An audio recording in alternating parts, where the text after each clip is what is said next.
Você sabia que 44% das pessoas com diabetes, segundo dados da IDF, que é a Federação Internacional de Diabetes, vão ter questões renais crônicas?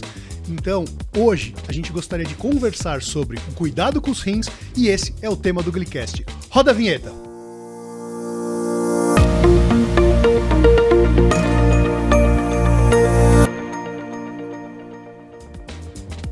Se alguém perguntar por mim, diz que eu tô por aqui, eu tô no Glicast, o podcast da Glic. E hoje a gente vai falar sobre diabetes e saúde dos rins. E eu tô com um timaço aqui, gente que conhece muito do tema, pra bater um papo sobre saúde dos rins. Francisco Maldonado e Fernanda Ronco. Francisco, quem é Francisco na fila do SUS? Na fila do SUS? O Francisco é um brasileiro, né? Como eles falam, afegão médio, né? Tenho 61 anos, já desde os meus 30 e poucos, que eu tenho problema com pressão alterada e tal. Trabalhei a vida inteira em área financeira, então tenho um nível de estresse razoável, aquela correria danada, né? E depois que eu fui percebendo isso, fui correndo atrás de cuidar, de tratar a pressão e tal. E aí fui descobrindo, né, ao longo dos anos, um probleminha no rim, aí com a passagem do tempo se acaba desenvolvendo outras coisas, né, pelo próprio sedentarismo e tudo mais. Então, tô aqui, tô sobrevivendo, já passei por algumas situações de risco até cardíaco, né, e graças a Deus encontrei médicos excelentes, né, doutora Carolina, excepcional, né, no trabalho dela, me ajudou muito. E acho que estou acertando a mão. Agora vamos ver se eu sigo adiante, pelo menos passar do 100, né? Eu combinei isso com ela. Acho justo. Que legal. E Fernanda, apresente-se. Muito obrigada pela oportunidade.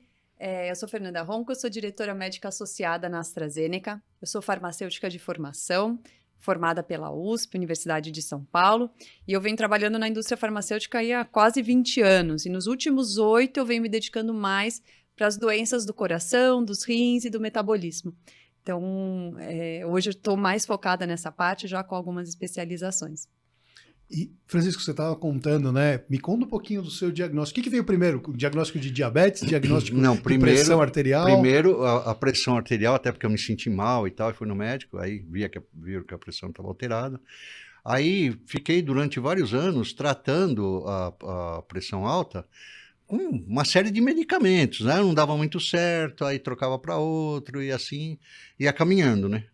E, assim, eu acho que eu não testei a cartela toda, mas vários eu usei. E até mais recentemente, foi observado também uma alteração da glicemia, né? A curva glicêmica começou a alterar, e não cheguei a ter que tomar insulina, mas eu tomo remédios para diminuir a glicose no sangue, tem que ajustar a dieta e tal, né?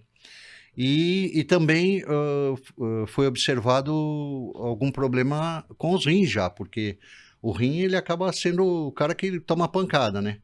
E com esse monte de remédios, a alimentação e o estresse, a vida sedentária, foi nos últimos anos, assim, diria nos últimos 5 anos, é que a gente conseguiu encontrar um caminho melhor, né? Então, o medicamento mais acertado, então tomando medicamento para... Agora eu não vou lembrar muito termo técnico, enfim, mas não precisa ser técnico, vamos tranquilo aqui. Para atuar eu acho que suprarrenal, nas glândulas ali dos rins, né? Para alterar a química, os hormônios e tal, de forma a funcionar melhor. Então começou a funcionar melhor a parte renal, a pressão arterial meio que foi para o lugar assim, em uma semana ela estava mais estabilizada e tem se mantido, graças a Deus, né? Perdi peso também, andei até tomando medicamento também para ajudar na redução do peso corporal, que eu estava com 115 quilos, né? Chegou a 115, 110, chegou perto.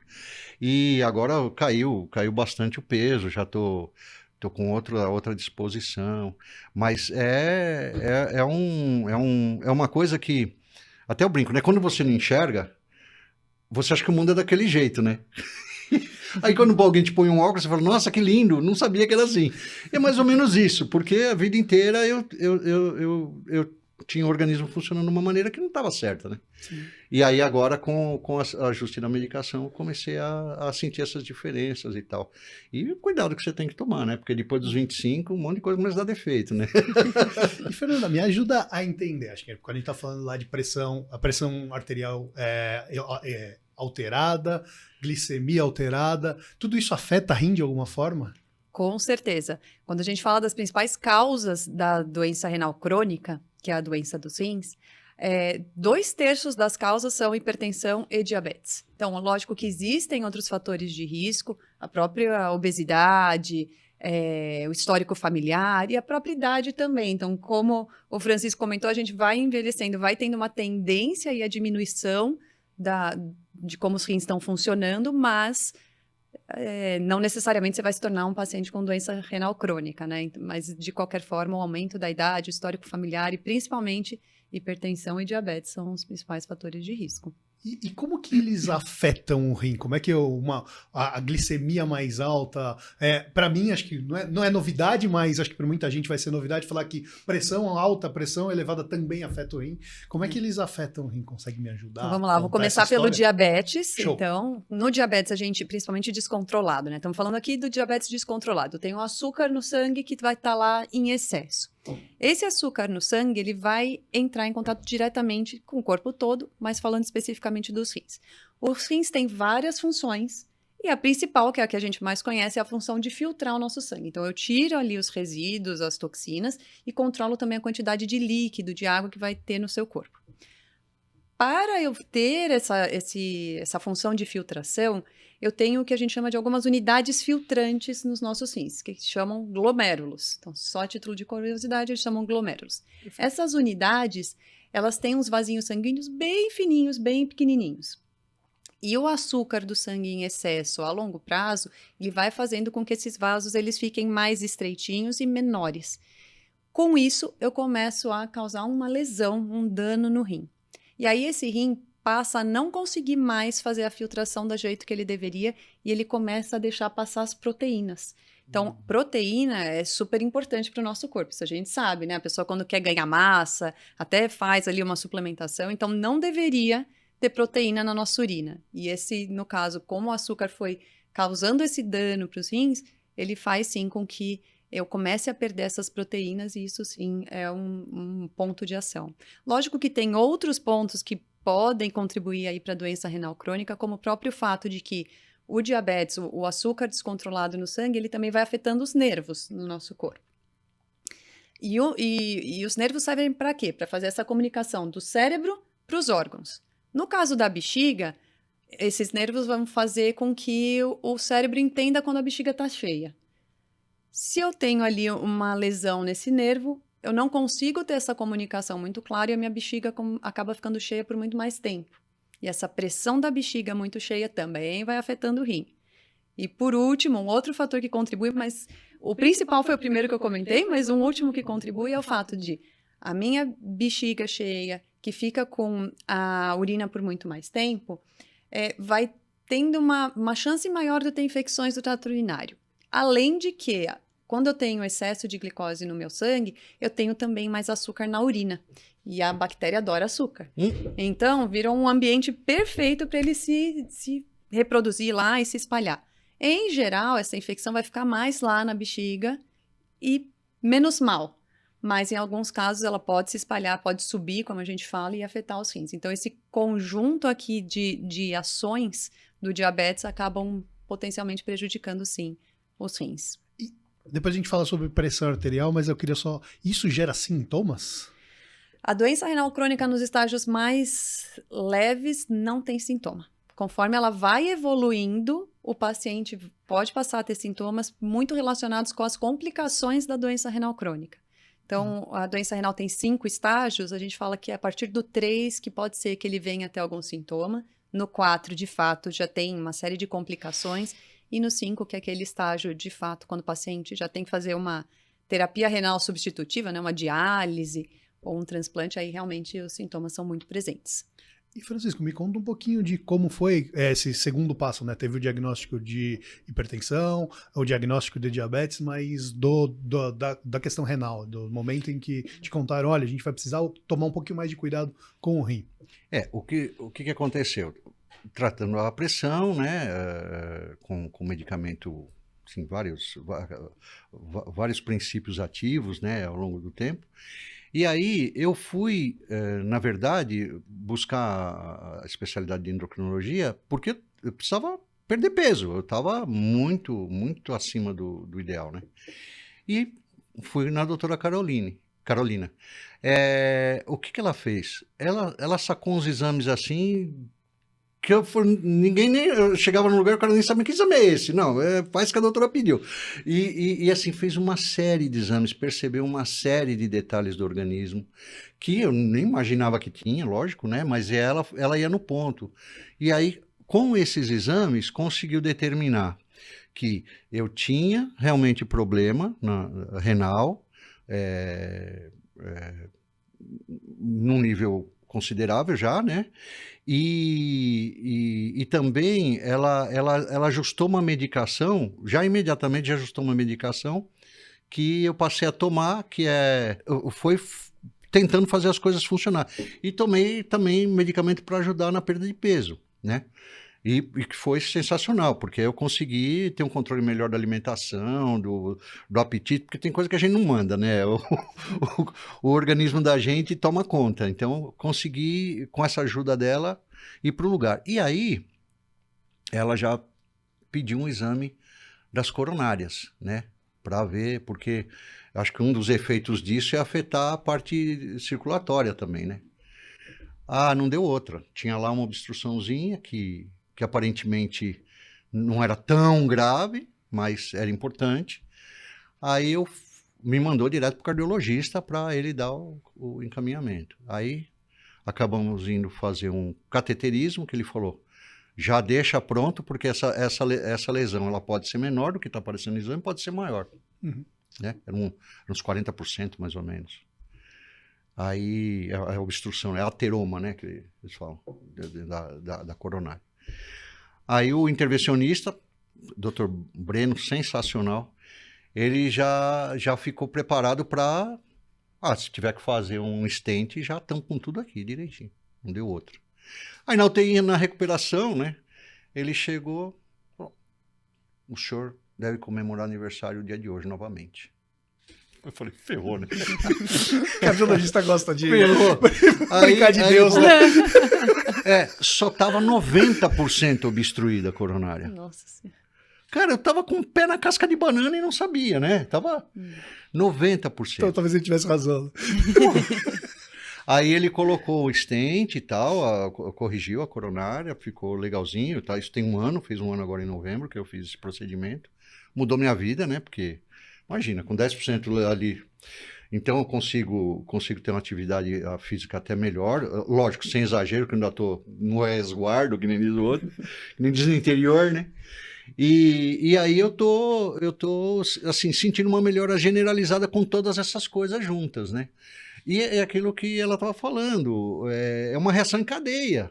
Porque uma coisa fica ruim, essa coisa que ficou ruim enfraquece a outra, que enfraquece a outra, e foi mais ou menos o que eu estava sentindo. Eu estava vendo que a vaca estava indo para o brejo, né?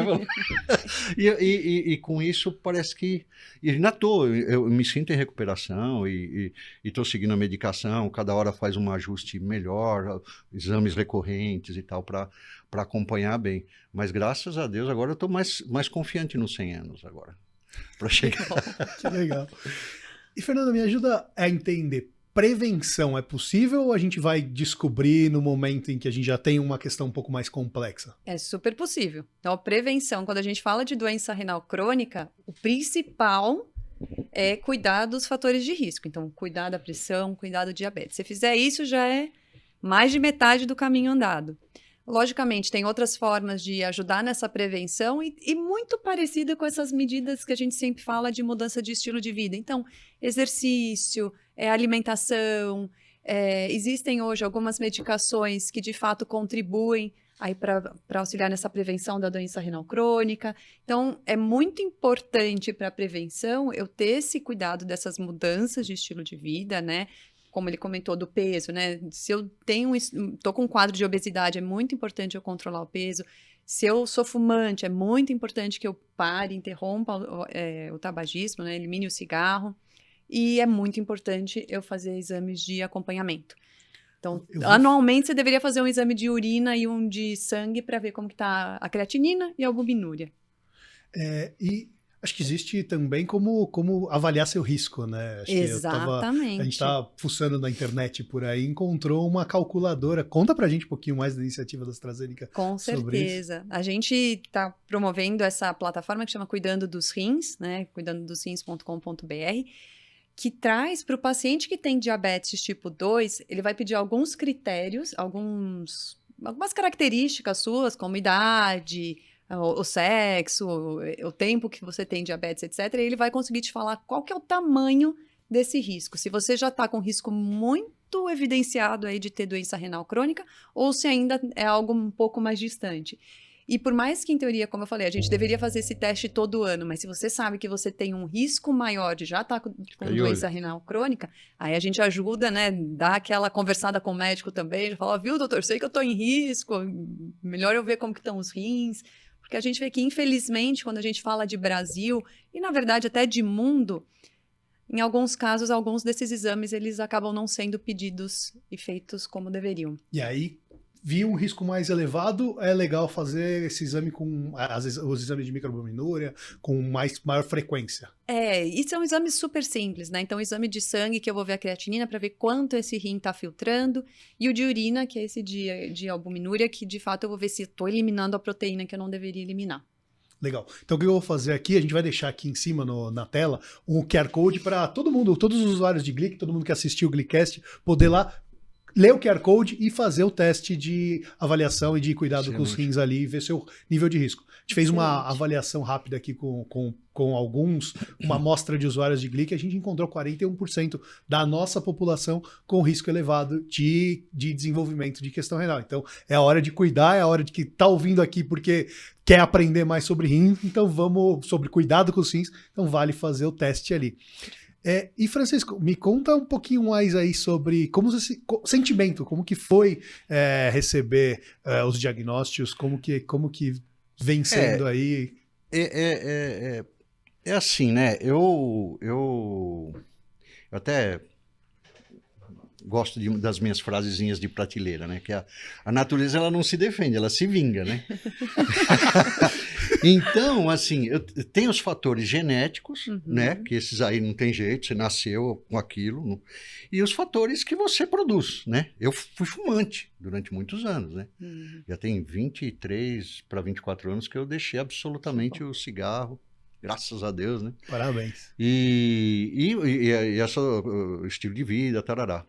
Então, assim, você sabe que tem uma coisa que não está certa, né? Você vai, querendo ou não, tem aquela vozinha no teu ouvido, ó, se cuida, né? O cardiologista lá, o Dr. Fábio também, ele é bem atencioso com relação a isso, né? Ele fuça muito, olha muitos exames e tal, e consegue traçar um perfil bem claro daquela realidade que você está vivendo, né? Meio que ele está se colocando um pouco no seu lugar. E na hora que eu recebi o diagnóstico, não vou falar que eu já sabia, claro que não sabia, mas assim, que tinha alguma coisa que não estava boa, a gente já meio que se mancou, né? Ó, não deve estar legal, depois de tudo isso que eu passei, de toda essa... E aí eu recebi assim muito bem, né? Porque eu falei, ótimo, porque você saber o problema é metade da solução, né? Então, eu falei, fiquei sabendo, agora consigo. E de fato atuamos e funcionou. Então, nossa, para mim foi maravilhoso. E aquilo que ela falou, se você não ficar vigiando, as coisas acontecem e você não fica sabendo, né? E até os meninos, eu acho que morrem mais cedo por causa disso, né? Que as meninas vão mais ao médico, né? E a gente acaba no... Sabe que ontem eu tava em alguns materiais e eu acabo olhando bastante dados em Glic, e a gente tem hoje muito mais mulheres utilizando o aplicativo, utilizando a plataforma para se cuidar. Então, quando a gente fala, a gente está falando hoje de quase 60% da nossa base são mulheres se cuidando versus homens ali se cuidando. E quanto mais idade tem esse homem, menos cuidado ele tem ali com a sua saúde. Impressionante isso, né? Devia ser exatamente o oposto, né? Exato. Uma coisa que eu acho interessante é que às vezes a gente escuta alguns pacientes, algumas pessoas mesmo falam, não vou procurar porque quem procura acha. Mas na verdade quem procura acha cedo, porque as coisas não estão deixando de acontecer só porque você não está procurando. E quais são os impactos de eu encontrar isso, uma questão renal crônica mais cedo do que mais tarde? O que a gente... É um impacto bem importante. Então, quanto antes eu descubro, antes eu consigo agir para retardar, né, para diminuir essa velocidade de progressão da doença renal. E aí existem mais chances de eu não precisar chegar lá no final na hemodiálise. Então, de fato, eu consigo implementar essas medidas que eu comentei e eu consigo usar as medicações que eu precisava usar. E aí eu diminuo esse risco, e essa chance de progressão. Que legal. E Francisco, me conta aí da mudança de estilo de vida. O que você já fez aí? Para começar, eu adotei 3 cachorrinhos. Começou a passear. Comecei a passear um pouquinho mais. Mas, na verdade, assim, como eu comentei antes, né? A vida na área financeira não é uma vida muito tranquila, né? Você tem um estresse muito grande e tal. E eu, um pouquinho antes de começar a pandemia, eu me aposentei, né, do meu trabalho. Continuei fazendo algumas coisas profissionalmente, mas mais como consultoria e tal, uma coisa mais leve, né? E tive mais tempo. Fiquei mais dono do meu tempo, né? Que a gente passa a vida inteira vendendo o tempo da gente. O legal é você ser dono do seu tempo, né? E aí, graças a Deus, foi em tempo que isso aconteceu. Porque agora eu procuro ter uma alimentação mais saudável, dormir melhor, ter hábitos, né? Então, eu brinquei com as cachorrinhas, mas de fato elas são um fator que me auxilia, porque você tem que de vez em quando andar com elas e tal, né? Faço mais atividade física, me estresso menos. Então, assim, um monte de fatores que eu acho que estavam jogando contra mim, eles estão atenuados e agora eu consigo adicionar ao meu hábito coisas que me fazem bem. Eu acho que esse foi a grande sacada. Mas talvez se eu tivesse... vamos aí ver os erros, né? Tem os acertos e tem os erros. Se eu tivesse durante os anos anteriores talvez uma atenção maior, talvez fala, não, vou parar aqui, vou cuidar, vou atrás da saúde, que a gente acaba negligenciando essa grande verdade, né? Principalmente os meninos, né? e eu tivesse tomado alguma ação mais precoce, eu tenho certeza que hoje estaria melhor. Tenho certeza disso. Porque se agora, depois de todos esses anos, de todo esse efeito acumulado, conseguimos ajustar um tratamento tal que está me deixando bem, nossa, eu estaria um garotão agora, né? Já... então eu se a gente conselho fosse bom, ninguém dava, né? Mas se pudesse... quiser, pode, a gente tá aqui vendendo o conselho do Francisco. Conselho, Mas eu aconselho, cara, vai no médico, cara, se cuida, porque... minha mulher sempre me fala isso e você, pô, né, tá, eu vou e tal, mas é de verdade, porque é aquilo que eu falei, a natureza não se defende, ela se vinga, a fatura chega e você vai ter que pagar de qualquer jeito. Então, quanto antes você atuar, antes você vai conseguir mudar o rumo, né? Mudar aquela curvinha que está descendo, você consegue fazer ela voltar, ou pelo menos ficar plana, ou estabilizar, porque realmente é uma coisa lenta e silenciosa, e é aquela história do sapo fervido, né? Você vai esquentando a água, o sapo não sai de dentro da panela, ele vai cozinhar e não vai sair. Se jogar na água quente, ele pula. Então a gente percebe quando a gente cai na água quente, mas quando a água vai subindo aos poucos, você vai deixando, você vai acostumando com aquilo. Sim. E isso é um fator que é um alçapão que você está caindo, né? E, Fernando, acho que a gente falou um pouco dos efeitos da glicemia nos rins e da pressão arterial. A pressão arterial também tem esse efeito muito importante. A gente sabe que com a pressão aumentada naqueles mesmos vasinhos do tal do glomérulo, que são fininhos, etc., eu acabo fazendo com que eles fiquem mais rígidos e mais espessos. Com isso, eu tenho mais dificuldade do sangue de passar e de chegar à irrigação sanguínea como deveria, e o rim vai perdendo essa eficiência na filtração.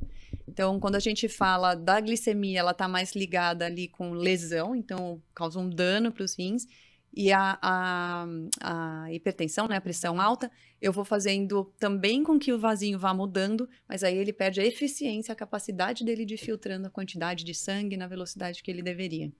Francisco, tem uma pergunta para você. Você bebe bastante água? Agora muito mais. E antes? Antes não bebia quanto deveria. Eu bebia água, assim, mas não...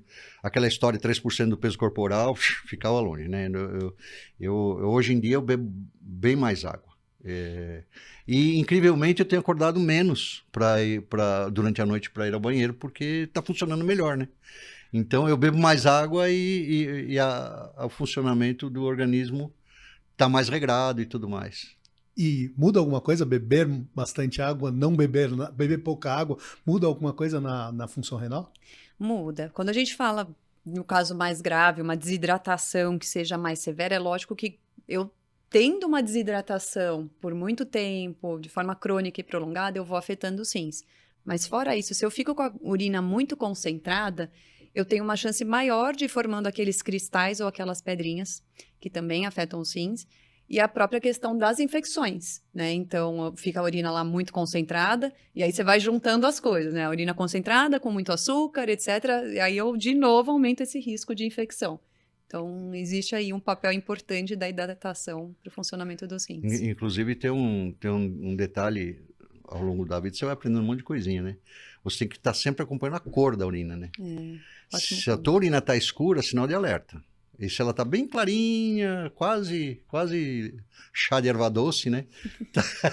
tá bem, você está bem hidratado e tal. Então, eu comecei também a observar essas coisas. Que ótimo. Sim. E Francisco comentou um pouco sobre melhoras da função renal, que ele falou que em algum momento ela estava piorando e ela voltou a melhorar a função renal. Existe algum tipo de reversão da função renal, de melhora da função renal pós-tratamento?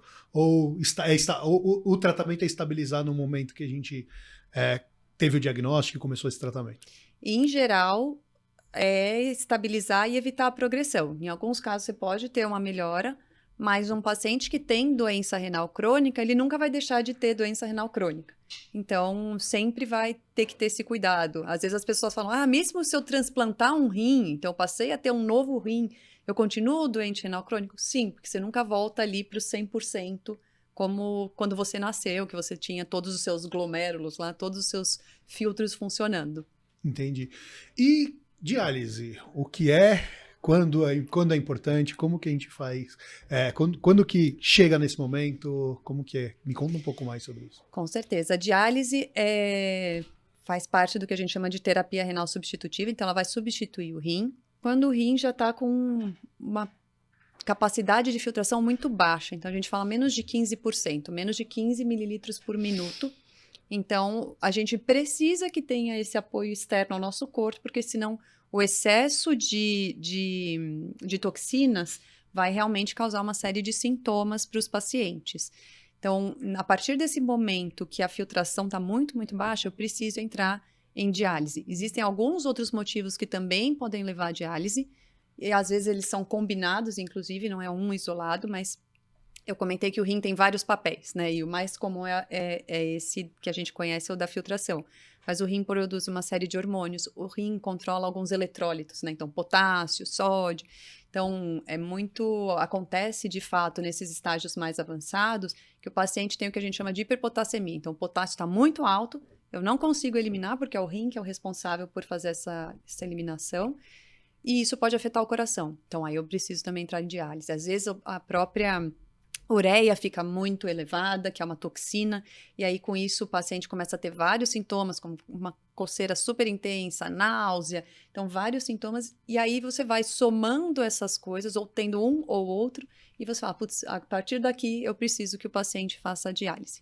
E na diálise a gente tem duas modalidades, uma é a hemodiálise, que é a maioria dos casos no Brasil, então estamos falando de 93%, 94% dos pacientes fazem hemodiálise, no qual ele vai até uma instituição, ele é conectado à máquina, né, a máquina de diálise, e lá é feita toda essa filtração. Normalmente os pacientes vão 3 vezes por semana, ficam lá por 4 horas, e a máquina faz o papel, faz as vezes aí do rim, nesse ponto da filtração. A outra modalidade é a diálise peritoneal, que aí é uma modalidade que o paciente faz em casa, e o peritônio, que é uma membrana que a gente tem aqui no nosso abdômen, que vai fazer as vezes de filtro. Então, ele tem que fazer o acompanhamento na clínica, mas ele só vai ali mensalmente para ver como estão as coisas, fazer os exames, mas diariamente o próprio peritônio em casa dele vai fazendo essa filtragem. E a terceira opção é o transplante renal, né, que é uma opção muito boa, que melhora muito a qualidade de vida do paciente, mas que não é tão simples assim, porque eu primeiro preciso achar alguém compatível, né? E a gente tem 2 rins, então é possível sim, se eu tô saudável e sou compatível, eu doar meu rim para alguém, mas nem sempre é tão simples assim de encontrar essa compatibilidade. E também o paciente precisa estar em condições, né? Então precisa ver como que ele está no geral, se ele consegue passar pela cirurgia do transplante, e depois que esse paciente tem que usar alguns medicamentos que a gente chama de imunossupressor, que é para evitar que o nosso corpo ache que aquele rim que é externo, né, um corpo estranho, que ele queira lutar com esse rim e acabe destruindo ele. Então, eu preciso tomar esse cuidado para manter o rim lá até ele, por muitos anos aí, enquanto ele estiver funcionando. E, Francisco, como que é o controle glicêmico hoje em dia, o controle da pressão? Como é que tá fluindo bem? Fluindo bem? Tá fluindo bem. Com esses medicamentos mais acertados, né, a pressão, como eu te falei, ela veio para o nível certo e está se mantendo, e o controle assim tem sido muito bom. É evidente que eu vou preferir coisas com menos sal, vou preferir evitar excessos, né? Então, você tem que estar agindo, né, ajudar o remédio, né, vamos dizer assim. E o controle com o medicamento para o rim tem sido para mim uma coisa assim meio imperceptível, porque eu tomo medicamento, o rim está funcionando melhor, né? Porque assim, do mesmo jeito, né, que junta um monte de fatores ruins para te deixar, tem um monte de fatores bons, sim, conspirando a favor. Então, uma coisa está ajudando a outra. Então, assim, é chato de manhã tomar aquele monte de comprimido? Claro que é, né? Mas você acostuma. Né? Você toma cerveja, come amendoim, por que não toma comprimido?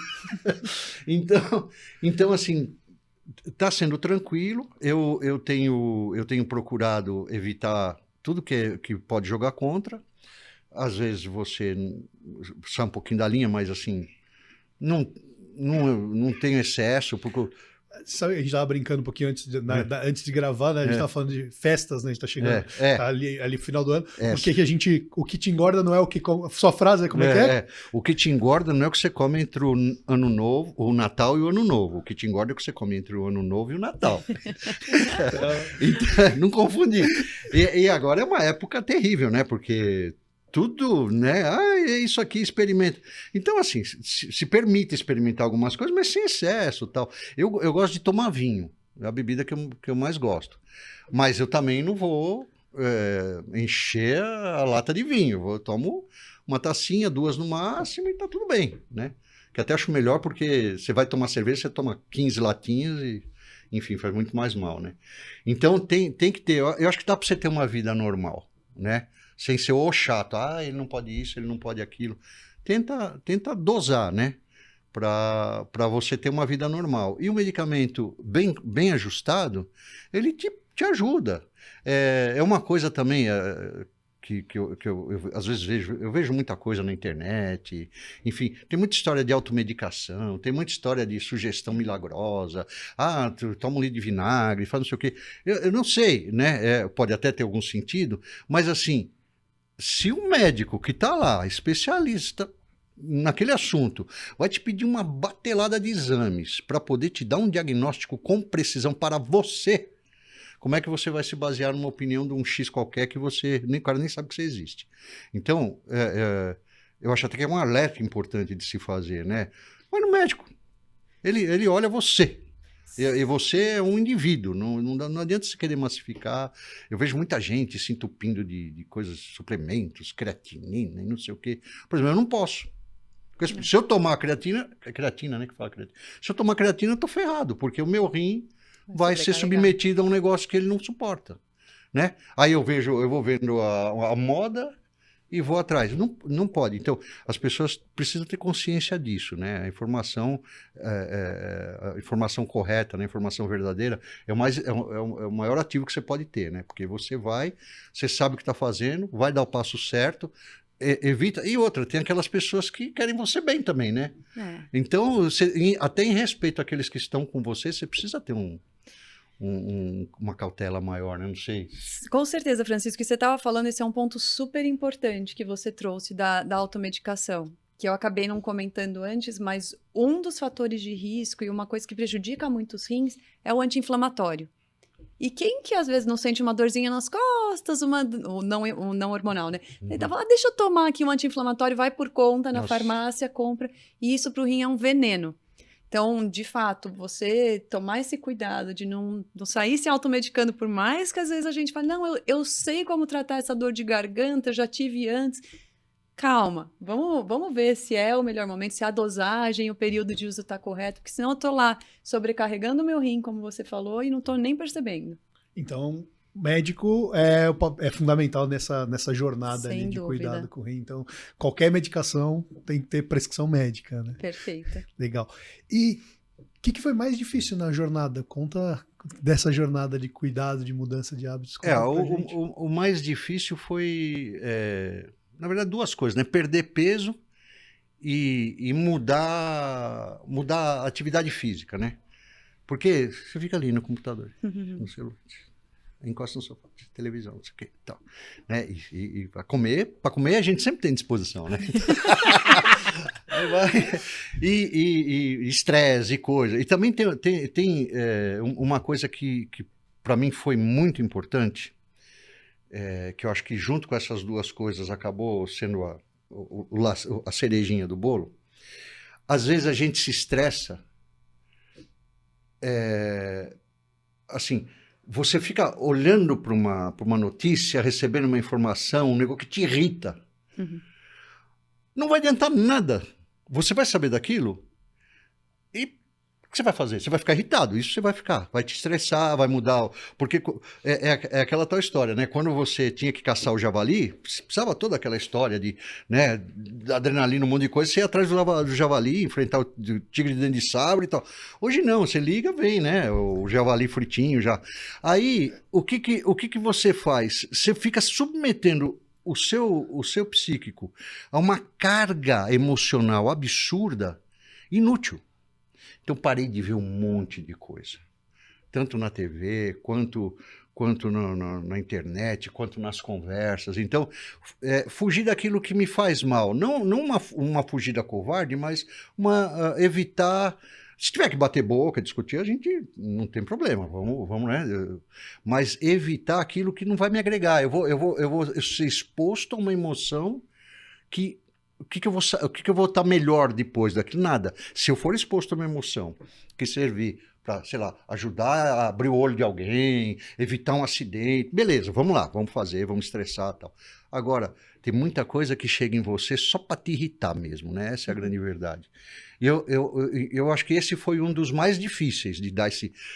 embora o trabalho físico é menor, né? Porque só não pôr naquele... que teve a parte do emagrecimento, né? A parte da mudança do hábito, da atividade física, tal. Mas esse aí estava conspirando contra o resto tudo. E aí foi onde eu falei, pô, esse foi a cerejinha do bolo, agora eu estou conseguindo me equilibrar. Então você fica mais bem-humorado, você consegue ver prazer nas coisas melhor, ser até uma companhia mais agradável às vezes, né? Porque você tá chato, né? Eu não combinar. E você sabe que a gente falou de mudança de estilo de vida, a gente recebeu no Grecast a doutora Nancy Huang, e ela cita, ela é médica do estilo de vida, e um dos pilares de mudança de estilo de vida é o gerenciamento do estresse. Então, Nossa, passa por isso, e você está comentando aqui que provavelmente você passou experimentei na prática. Tá olhando para os 7 eu pilares. vou até olhar para me inteirar, porque pode ter alguma coisinha que eu, né, com certeza tem, né? Que eu negligenciei nessa atitude, mas foi o que fez a diferença. E, Fernanda, me ajuda a entender aqui um ponto sobre quando a gente fala de qual a importância, né, dessa mudança de estilo de vida, e aí do gerenciamento do estresse nisso. Que é eu me estressar menos ajuda o rim? Com certeza, ajuda o corpo todo, né? Então é muito o que o Francisco estava falando. Eu estou submetendo o meu corpo quando eu estou estressada o tempo inteiro, como se eu estivesse lutando ou fugindo do javali ou do bicho que for, né? Então, o nosso corpo não entende que aquilo, foi só fulano que brigou comigo e pronto. Então, a gente fica com essas substâncias e com isso eu aumento a pressão, eu acabo tendo várias outras coisas que acontecem no meu corpo que prejudicam como um todo, mas como eu comentei, a pressão, ela afeta o rim, a pressão alta afeta o rim, eu acabo também afetando nesse sentido, principalmente se, como você falou, que era um trabalho muito estressante, acaba sendo continuamente, né? Então não é um dia de estresse na sua vida que vai te fazer mal, mas você, ano a ano, dia após dia, sofrendo estresse e aumentando a pressão, e tudo isso aí, de fato, vai afetando. Eu já ouvi falar, inclusive, que é comparável ao trabalho policial, quem trabalha na área financeira. Né? Nossa. Então, o nível de estresse que pode existir varia de área para área, mas é comparável. Eu não duvidei, não, de quem fez essa afirmação, porque eu estava lá. E, pessoal, acho que assim, uma das coisas que eu queria deixar lembrar mais uma vez, quem chegou até aqui ainda não fez o teste, quiser, dá para pausar o Glicast, faz o teste ali da sua avaliação de risco renal. Tá aqui no cuidadoconsins.com.br. E aí eu queria pedir para cada um de vocês, a gente está chegando aqui no finalzinho, deixar uma mensagem para os nossos, para quem assistiu aqui, para os usuários da Glic, contar um pouquinho do que vocês indicariam para a gente cuidar do rim, cuidar de glicemia, pressão arterial juntos. Posso começar por você, doutora Fernanda? Claro, com certeza. Bom, como mensagem final, mais uma vez eu queria muito agradecer, o papo tá ótimo. O Francisco traz uns exemplos super divertidos que a gente se diverte aqui na conversa, mas realmente lembrar a todos, cuidem da sua glicemia, né, do açúcar no sangue, cuidem da pressão. A gente entende, e eu entendo, as mudanças no estilo de vida não são tão simples de implementar, envolvem um esforço muito grande, não só seu, às vezes até da própria família, né? Porque para eu fazer um exercício mais cedo, talvez outra pessoa tenha que levar os filhos na escola. Então, tem várias mudanças que você acaba tendo que fazer, mas isso dá muito resultado. Então, principalmente esse controle da pressão, o controle da glicemia, esse estilo de vida mais saudável faz milagre, como diríamos, e fazer esse monitoramento. Então, não vamos esperar o problema estar lá no estágio 4, lá no estágio 3, quando eu tenho sintoma, para eu ir começar a investigar o que está acontecendo. Vamos descobrir antes que eu consigo ter toda essa melhora, como o Francisco comentou aqui, e eu consigo ter muito mais qualidade de vida por muito mais tempo. Francisco, me conta aí o que você deixaria para o pessoal que está assistindo. Olha, eu diria o seguinte, tudo com o nosso corpo, a sensação que eu tenho é que você está numa condição e tudo que você faz para mudar, o teu corpo passa um momento tentando voltar para a condição anterior, né? Então, o seu maior inimigo é você mesmo. Então, você tem que se vencer, né? A hora que cai essa ficha, a hora que você entende quem é o seu inimigo, aí você fala, pô, tô lutando contra o cara errado, né? Então, é fazer isso, não sou exemplo de nada, eu tô sobrevivendo, né, na verdade, mas se eu pudesse dar uma dica, se cuida, olha o que está acontecendo com você. O caminho, a jornada é difícil, né? Outra coisa que, né, mais uma frasinha de prateleira, quem quer ir rápido vai sozinho, quem quer ir longe vai acompanhado.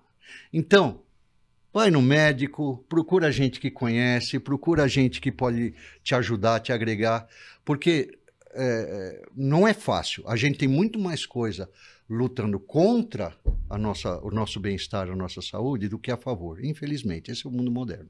A gente tem que escapar dessas coisas. Eu diria isso. E bastante fé em Deus, andar na linha, né?